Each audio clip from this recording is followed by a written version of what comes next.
Eubank Jr, Smith, Manchester, first major fight of the year in the UK, pay-per-view. What a fight.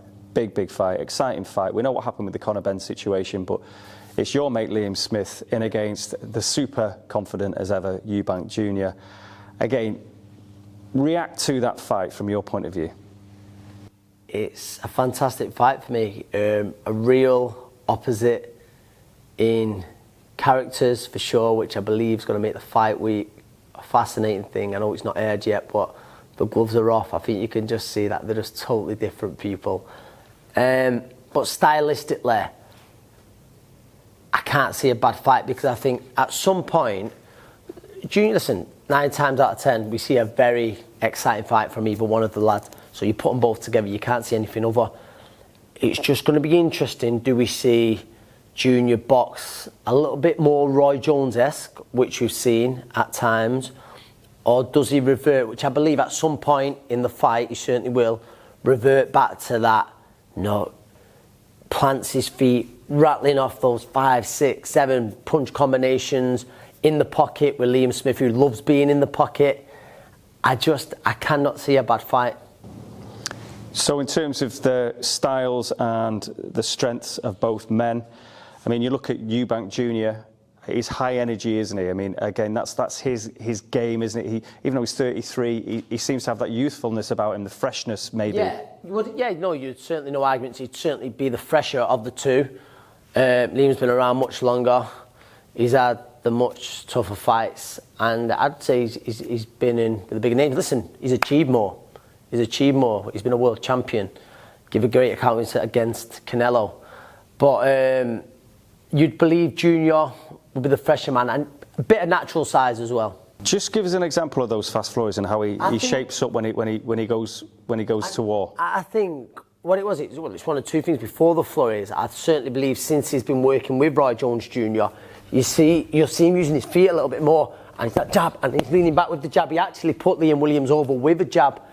And I believe, obviously, Liam Smith going in, looking to close that distance, he's got to watch that second phase for me from Chris Eubank. Lean back, bang, comes back, and he'll sometimes turn that jab, he'll sometimes turn it into a hook, yeah?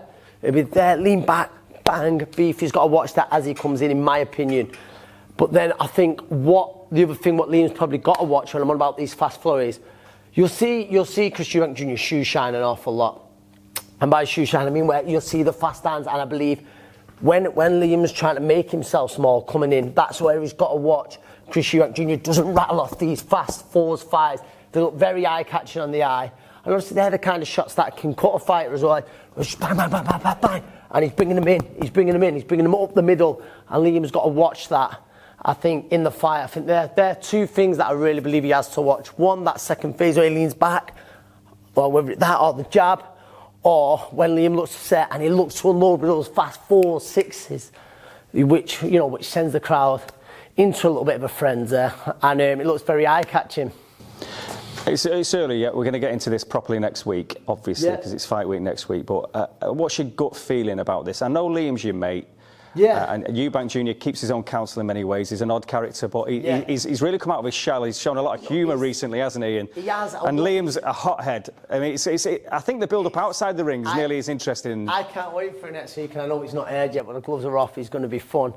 But two totally different characters. Listen, with Junior, and to be fair, I think with everything with the Conor Benn situation, Junior's actually become a lot more likeable to so many people.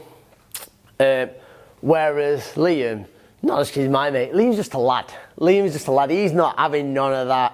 Like, you could see it at the press when he put in the KFC jacket. He's like, the KFC jacket. Like, he's just having none of it. He's just with Liam. Listen, the two lads, right? So Liam's the kind of lad who'd want to be in the boozer with the lads, watching the match with a pint. Junior's the kind of lad who wants to be in a fancy club with a sparkly bottle being carried out by some girls in their underwear. That's where I think if you're judging them a night out, that's it. Gut feeling at this point? Gut feeling.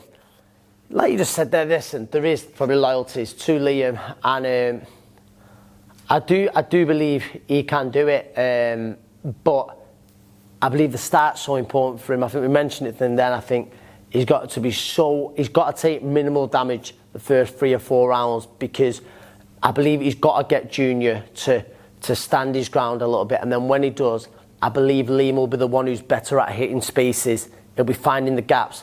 Liam dresses the shots up very nice. You'll see him there. You'll see with Liam. You'll see him throw some very unorthodox shots. You'll see him touch on side, just stab down the middle. He'll find the gap round, bang. He hits very well to the body. He'll dress it up. He'll throw some unorthodox shots where he'll tap, and then just bang, take the legs away from Eubank Jr. But like I said before, he's got to be careful with Junior where it doesn't allow him to rattle off those fast combinations.